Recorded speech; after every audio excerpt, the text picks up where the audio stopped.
contact d'un endothélium lésé. Alors ça vous a montré le rôle de la cellule endothéliale dans l'hémostase. Et maintenant, on va rentrer dans le vif du sujet qui est l'angiogénèse.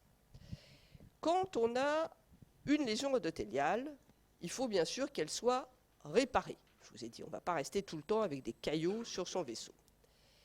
Mais par ailleurs, quand on a une lésion endothéliale, surtout s'il s'agit d'une plaque d'athérome, là, ce n'est pas qu'on se coupe, c'est qu'on a une plaque d'athérome sur un vaisseau pathologique, eh bien, on a une thrombose qui se constitue. Et cette thrombose, si elle dure, elle entraîne une ischémie des tissus d'aval et, si ça se prolonge, une nécrose du tissu d'aval. Comment est-ce qu'on lutte contre la constitution de cette nécrose du tissu d'aval? Par la formation d'une circulation collatérale. C'est-à-dire que le vaisseau est bouché, eh bien on va faire des vaisseaux. Vous voyez, si vous comparez ce poumon-là et ce poumon-là, vous voyez que là, il y a beaucoup plus de vaisseaux. Ce sont des vaisseaux collatéraux qui essayent de contourner l'obstacle et d'aller irriguer le tissu ischémié. Eh bien, cette formation de nouveaux vaisseaux, c'est ça qu'on appelle l'angiogénèse. Alors, pour pouvoir faire un nouveau vaisseau, il faut que la cellule endothéliale adopte un profil pro-angiogène. Je vous ai montré tout à l'heure comment elle pouvait être anticoagulante, comment elle pouvait devenir procoagulante quand elle est activée. Eh bien, qu'est-ce qui va lui permettre d'être active dans le processus d'angiogénèse, c'est-à-dire de faire de nouvelles cellules endothéliales? Eh bien, c'est l'effet sur la cellule que vont produire des facteurs pro-angiogènes, dont l'exemple qui vous est pris là, il y en a deux dont on va parler, c'est le VEGF et le FGF. Le VEGF, c'est le Vascular Endothelial Growth Factor, et le FGF, c'est le Fibroblast Growth Factor, mais le FGF n'est pas spécifique des fibroblastes, il agit aussi bien sur les fibroblastes que sur les cellules endothéliales et beaucoup d'autres cellules. Le VEGF, lui, est spécifique des cellules endothéliales. Que vont faire ces facteurs de croissance? Ils sont sécrétés en période d'ischémie et ils vont aller interagir avec des récepteurs à ces facteurs de croissance situés sur la cellule endothéliale, on va voir ça un peu en détail, qui vont alors dimériser et envoyer des signaux à la cellule endothéliale pour lui dire qu'elle doit proliférer, migrer, exprimer les intégrines nécessaires à la formation d'un nouveau vaisseau. On va voir ça en détail. Comment ça se passe? Vous venez de boucher votre vaisseau. En aval, le sang n'arrive plus, vous allez donc, le tissu va être en hypoxie. Dès qu'il y a de l'hypoxie, il y a sécrétion de facteurs de croissance et en particulier de VEGF, donc localement, là où vous venez de boucher votre vaisseau. Ce VEGF, qu'est-ce qu'il va faire? Il va aller interagir avec la cellule endothéliale pour induire la sécrétion de TPA. Vous vous souvenez du TPA? Vous avez dû le voir dans le cours sur la fibrinolyse. Vous vous souvenez? C'est l'activateur tissulaire du plasminogène. Il transforme le plasminogène en plasmine, ce qui permet la lyse du caillot, mais ce qui permet aussi la lyse de la membrane extracellulaire sur laquelle repose la cellule endothéliale. Parce que pour qu'une cellule endothéliale puisse migrer et proliférer, il faut qu'elle se détache de son support. Donc, sous l'action du VEGF, la cellule endothéliale va sécréter du TPA, elle va aussi exposer du facteur tissulaire qui va activer des collagénases. Les collagénases, quel effet elles ont? Eh bien, elles ont le même effet que le TPA et la plasmine, c'est-à-dire qu'elles lisent la membrane sur laquelle repose la cellule endothéliale pour lui permettre de migrer à la cellule endothéliale. Et puis, le VEGF entraîne des signaux de prolifération pour la cellule endothéliale. Tout ça va concourir à la formation de nouveaux vaisseaux, c'est-à-dire l'angiogénèse. Il y a énormément de facteurs angiogènes qui induisent la prolifération, la migration des cellules endothéliales. On va s'intéresser essentiellement au plus puissant, c'est le VEGF, et les FGF 1 et 2. Et là, vous m'entendez? Là, vous m'entendez? Oui. Et il y a longtemps que vous ne m'entendez plus? Ah bon, d'accord. Merci de me l'avoir dit.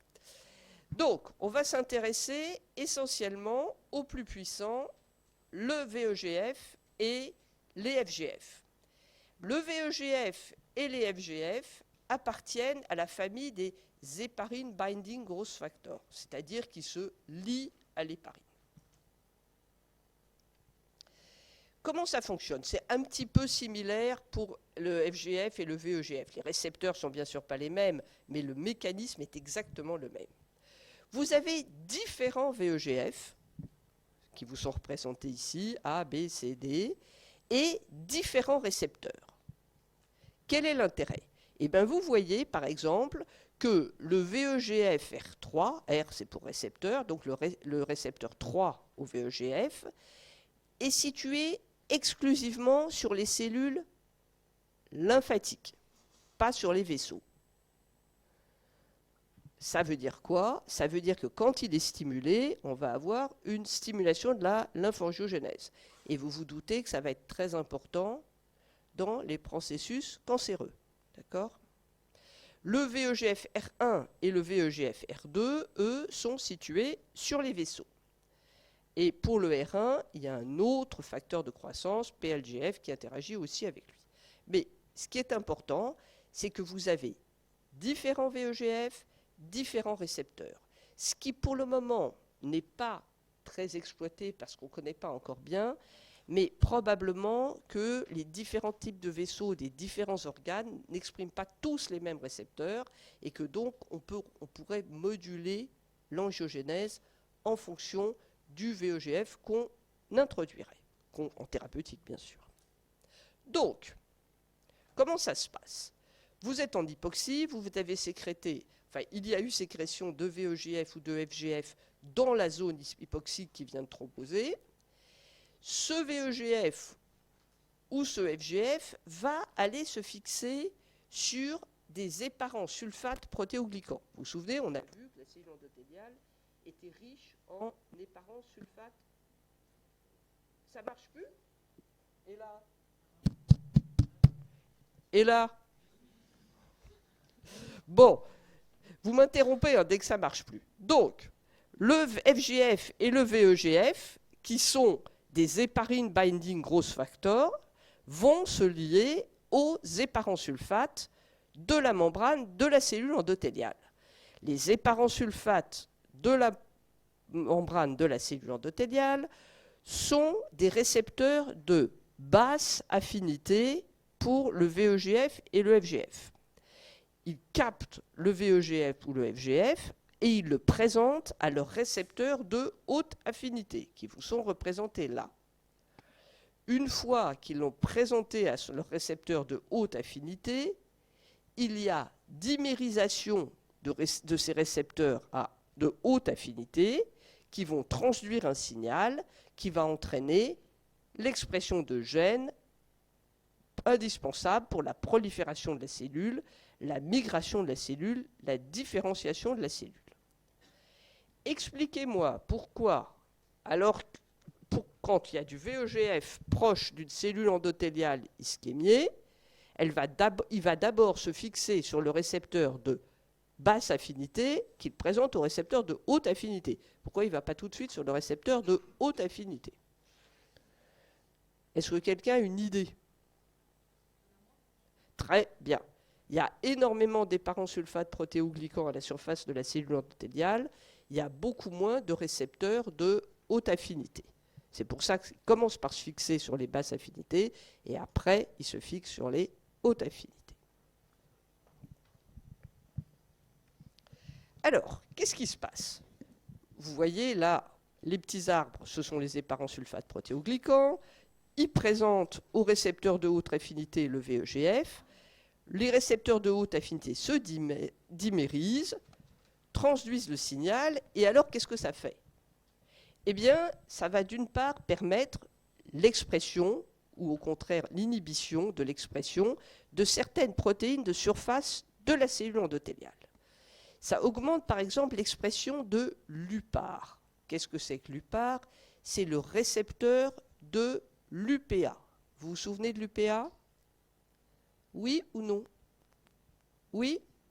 C'est l'UPA, c'est comme le TPA, vous l'avez vu dans le cours sur la fibrinolyse, c'est un activateur qui transforme le plasminogène en plasmine.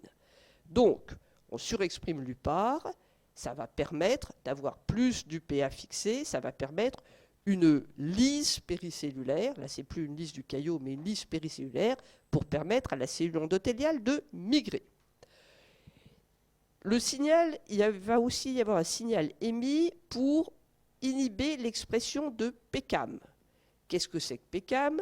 C'est une molécule d'adhésion qui permet à la cellule endothéliale d'être jointive avec sa voisine, d'interagir avec sa cellule endothéliale voisine. Donc là aussi, premier mouvement, il faut disjoindre les cellules endothéliales pour qu'elles puissent migrer. Et puis à la fin du processus, quand on voudra refaire un vaisseau, il faudra bien sûr surexprimer PCAM.